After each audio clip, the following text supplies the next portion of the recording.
Hola, ¿qué tal amigos, amigas, amigues? Bienvenidos a El Derecho es para Todos. El día de hoy, la clasificación de los bienes.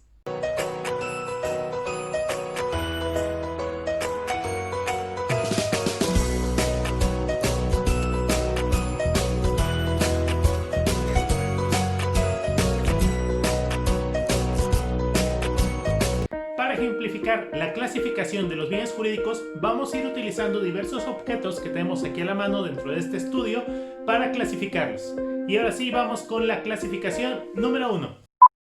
La primera clasificación distingue los bienes corpóreos o tangibles de los bienes incorpóreos o intangibles.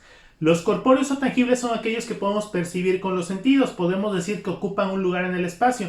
Prácticamente todo lo que vemos aquí, los libros, las monedas, el elefantito, esta cosa para cortar papel, son bienes corpóreos o tangibles porque los vemos, los apreciamos con los sentidos, los podemos tocar, oler, etc.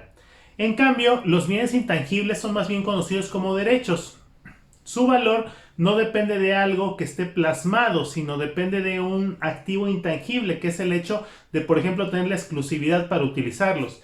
Aquí tengo un libro que yo escribí y yo tengo registrada la autoría de este libro. Solamente yo puedo ser el autor de la obra y solamente yo puedo aprovechar el beneficio que haya de publicar esta obra. Solamente yo puedo hacerle modificaciones, cambios, etcétera. Y esos son derechos intangibles que yo tengo sobre la obra. Son, por ejemplo, derechos de autor, así como también hay derechos de marcas, hay derechos de patentes. Ese tipo de derechos son considerados como bienes intangibles.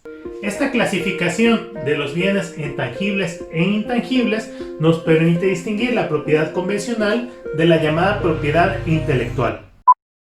Ahora vamos a la segunda clasificación, los bienes fungibles y los bienes no fungibles. Se considera bienes fungibles aquellos que son producidos en serie, que son fáciles o abundantes de encontrar en la naturaleza y que por lo tanto los podemos sustituir con facilidad.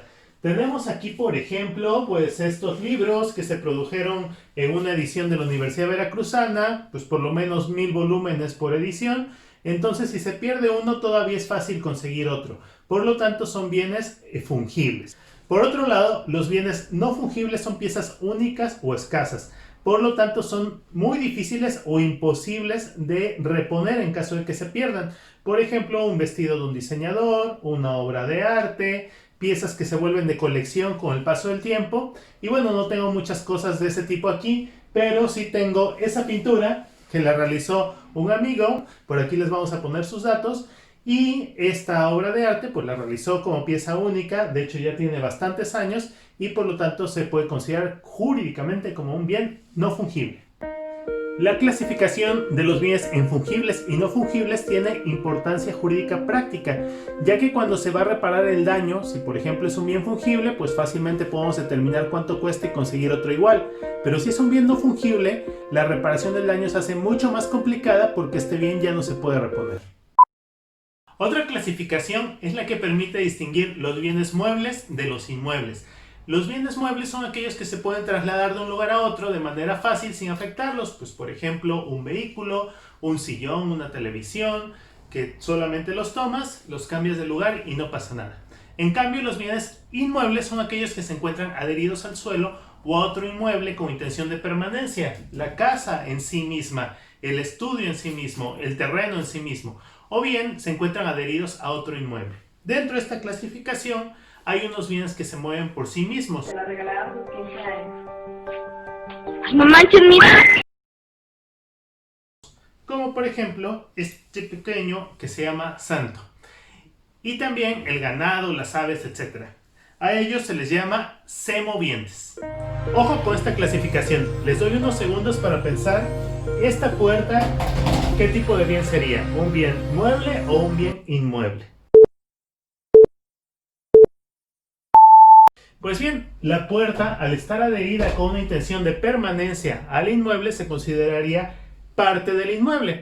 Y esta clasificación es de alta relevancia práctica porque cuando te van a embargar, por ejemplo, pues se fijan si es un embargo del inmueble, es decir, todo el domicilio, o si es un embargo de muebles. Y en ese caso, pues hay que determinar claramente cuáles son las cosas que se encuentran adheridas con intención de permanencia al inmueble por ejemplo puertas, ventanas, incluso en algunos casos aparatos que están empotrados en la pared. Estos se consideran inmuebles y no se pueden llevar. Lo mismo pasa, por ejemplo, con las lámparas. De acuerdo a su uso, los bienes se consideran consumibles e inconsumibles. Consumibles son aquellos que se agotan en su primer uso, no admiten un uso reiterado. En cambio, los inconsumibles son aquellos que se pueden utilizar varias veces. Lo que más tenemos aquí son libros, y estos pues se pueden utilizar varias veces, son bienes inconsumibles.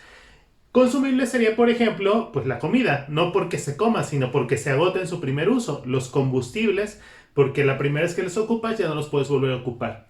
Esta clasificación se toma muy en cuenta porque, por ejemplo, no puedes hacer un arrendamiento de un bien consumible. Esta clasificación está buena: bienes principales y bienes accesorios. Los bienes principales tienen un uso y función por sí mismos, en cambio los accesorios complementan la función de un principal. Vamos a ver, por ejemplo, la perilla, ¿qué sería? Pues bien, podríamos considerar que esta perilla o chapa sería un bien accesorio respecto a la puerta, pero a su vez la puerta podría ser un bien accesorio respecto de la casa o de, en este caso, el estudio en el que estamos grabando, y este estudio o casa pues sería un bien accesorio respecto de el terreno, y el terreno ya es un bien principal en todos los casos. Entonces, cuando clasificamos los bienes en principales y accesorios, esto puede ser un poco ambiguo y siempre hay que tener mucha precaución de decir es principal respecto de este otro bien o es accesorio respecto de este otro bien. Ojo con la importancia práctica de esta clasificación, porque hay un principio que dice lo accesorio sigue la suerte de lo principal. Si tú, por ejemplo, estás rentando en una casa y en esa casa construyes un nuevo cuarto, ¿a quién le pertenecería este nuevo cuarto? ¿A ti que estás rentando o al dueño de la casa? Pues sí, si alguien es dueño de la casa, del terreno, que es lo principal, va a ser en consecuencia dueño de todas las mejoras que se le hagan a ese inmueble. Lo accesorio sigue la suerte de lo principal, recuérdalo. La última clasificación de los bienes sería de acuerdo a su dueño. En este sentido tenemos bienes particulares, los que le corresponden a un ciudadano, y bienes públicos, los que le corresponden al Estado. También tenemos los bienes que se conocen como bienes sin dueño. Este sería, por ejemplo, pues un perrito que está abandonado en la calle. Afortunadamente este no es el caso. O, pues no sé, la casa abandonada de la bruja donde espantan. A estos bienes se les conoce como mostrencos, cuando son bienes muebles que no se conoce su dueño, y bienes vacantes, los inmuebles que no se conoce su dueño. Ojo con esto, por ejemplo, un teléfono público sería, de acuerdo a esta clasificación, un bien público o privado.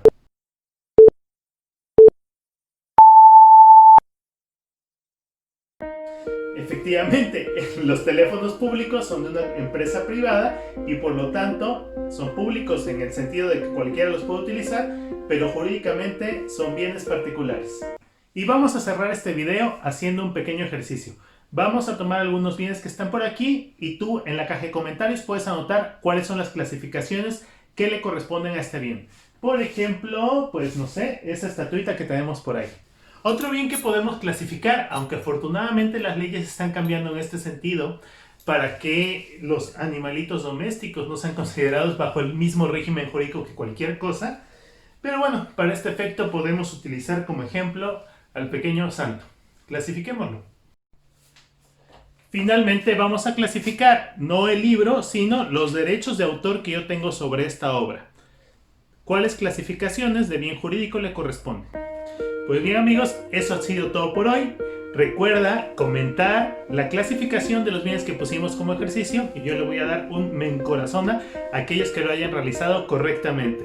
Nos vemos en la próxima, comparte este contenido, suscríbete y recuerda, el derecho es para todo el mundo.